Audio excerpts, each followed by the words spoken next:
On today's episode of What's Going On with Shipping, the car carrier sector is exploding. I'm your host, Sal Mercogliano. Welcome to today's episode.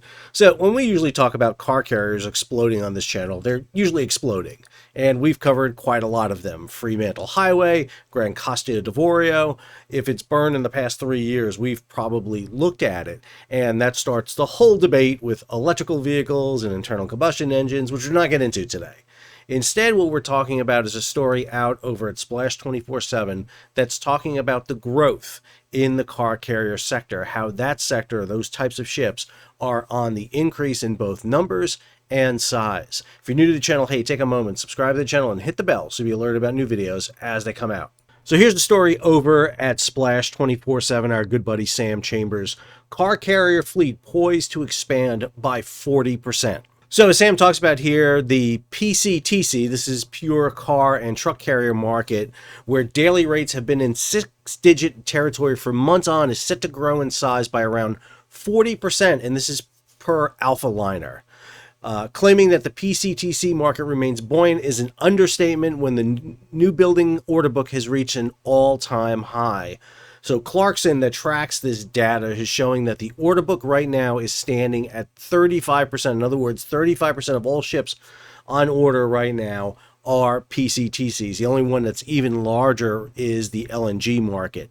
When you look at the data, a ship, a 6,500 CEU ship, a CEU is kind of the car equivalent of containers, so a car equivalent unit, is in the range of $105,000 a day for a 1-year charter. If you go back to 2008, you're looking at about $50,000 a day.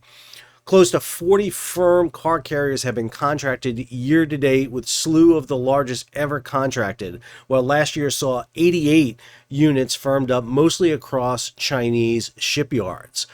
Besides the usual suspects, and when we talk about usual suspects, we talk about lines like ACL, K-Line, Grimaldi, Hyundai Glovis, Hogue, Mitsui, OSK, Nippon Yusen, Wallenius.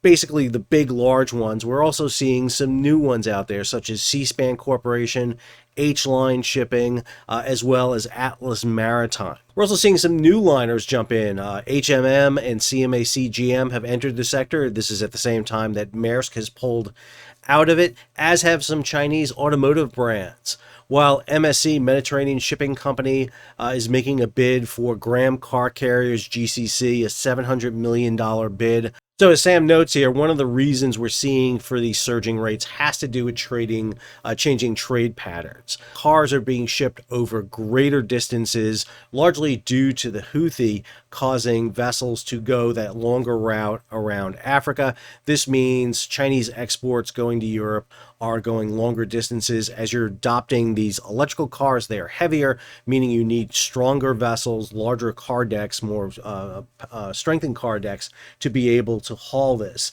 And obviously Chinese electrical imports have become a major topic both in the United States and the European Union, with tariffs looming on them. So I want to delve a little bit further into this beyond Sam's story. We're going to go over to BRS Brokerage, who does an annual publication on shipping, and they have an entire section devoted to car carriers. So we're going to take a look at their data and see what matches up and what else are we seeing in the long term. So BRS's data matches with Clarkson's. They're seeing a rise in Chinese vehicle exports, up 58% year on year. That equates to 4.9 million vehicles, of which 1.2 million of them are electrical.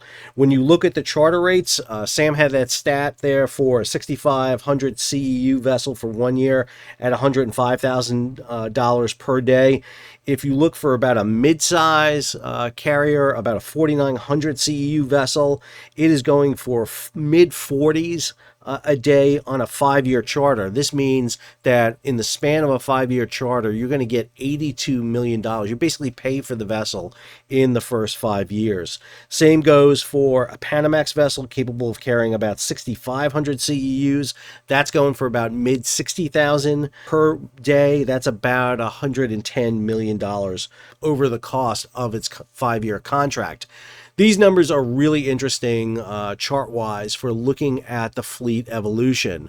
So on the right-hand side, you have millions of CEUs, car equivalent units. You'll see back in 1991, the fleet was pretty standardized at about 1.5 million CEUs. A bit of a growth there at the end of the 90s, and then a growth all the way up to right around 2008, a nice steady climb, then a dip. And then it continued its climb, and it's kind of plateaued right now at about 4 million CEUs.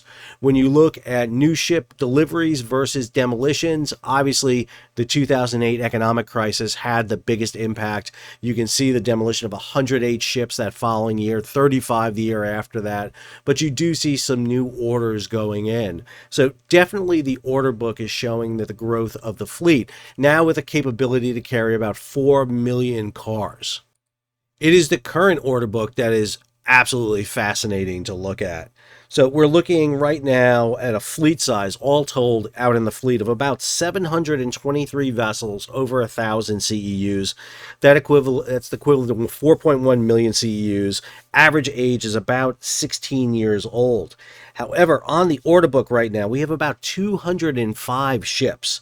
That's about 28% of the current fleet, about 1.6 million CEU. And of those ships, about 77% of them are LNG powered. In other words, liquefied natural gas powered. And of the 205, 86 were ordered just in 2023. The Chinese control fleet is up 60%, up to 61 vessels, control about 480,000 CEU. But when you look at ships being ordered here and you look what's on order, the scale of ship sizes is increasing. That largest single block you see being ordered now is those 7,000 to 8,000 CEU vessels, with vessels being ordered over the 10,000 CEU. Hyundai Glovis just added a 10,800 CEU vessels. They ordered a dozen of them from Korean shipyards. And those are going to be the largest vessels we see out there. And if you look at that top end,